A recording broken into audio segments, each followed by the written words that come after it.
remember, fear is just, it's an opportunity to overcome something. Mm. Most of us have done hard before.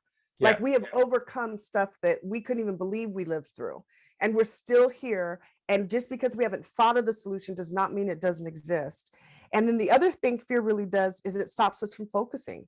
Yeah. And so that's a huge piece of, eliminating distractions and helping yourself stay as focused as possible, because fear will scatter you, get you into overwhelm, and you can just begin to squander and go in circles like you're on a merry-go-round, not going forward.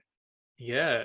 It just deactivated your brain neurons and everything. So you can't really process how you're supposed to be processing. If you're fearful and have a negative worrying about certain things, like probably you're going to give it 100% or something, you're only working on a 20% capacity, 80% of draining your energy because of the back of your head, the worry, the fear.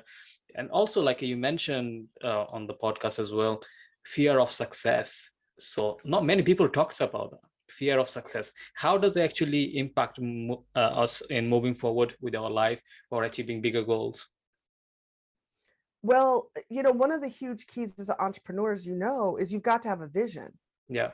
You've got to have an idea. You don't necessarily know how you're going to get there, but you want to know and have an idea of what the end could bring, of what could your business look like? What is the possibility of that? Where are you focusing? And to me, I lock in on the vision. I do not let circumstances derail me. I do not let any of that stop me. I lock in on the vision. And when you do that, you don't have to fear it, because it's now just a part of you.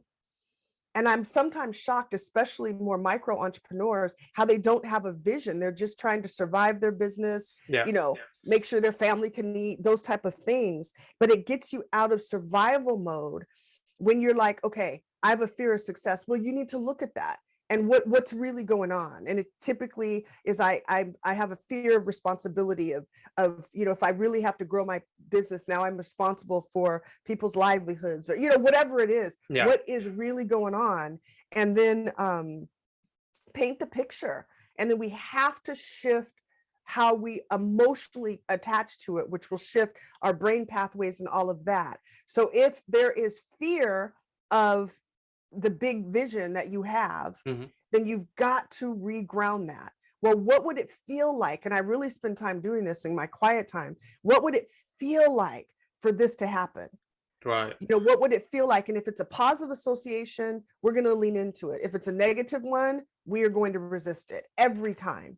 And so you've got to reground, fear of success with really joy of the possibility of success.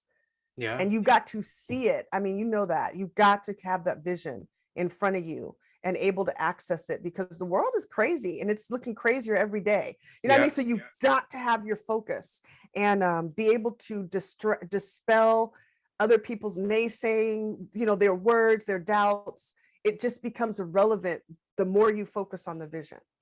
Yeah, vision is important. That's what helps you, not worrying about too much about your fear and everything. It just helps you, guide you through why you want to be. And most people don't have the, as the beginning of the year, most entrepreneur and business owners, they don't have an nutrition plan for the whole year or even the 5 years vision, and they don't know where they want to be. They're just traveling around, started a new business, and there is no step by step how I find my customers, how am I going to expand my team, where can I look, and when should I look, and why is the actual plan in terms of in your growth. So if you don't have any growth, you don't have any plan, then obviously you'll be fearful, right?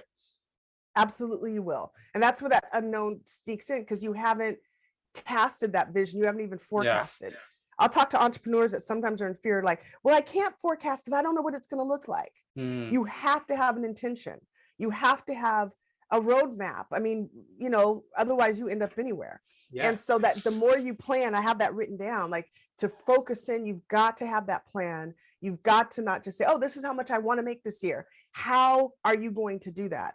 X number of sales, X this, how are you going to do that? What is it going to cost you? But really taking time to sit down, which is funny. I usually try to do it at the end of the previous year, but lost some time with sickness. And so I'm talking to all of my mentees, all of my members this week in my organization, saying, you guys, before the end of the month, sit down and plan. I'm talking your social media, your revenue, your team plans. Yeah. What are your top 3 goals? What do you need to focus on every quarter?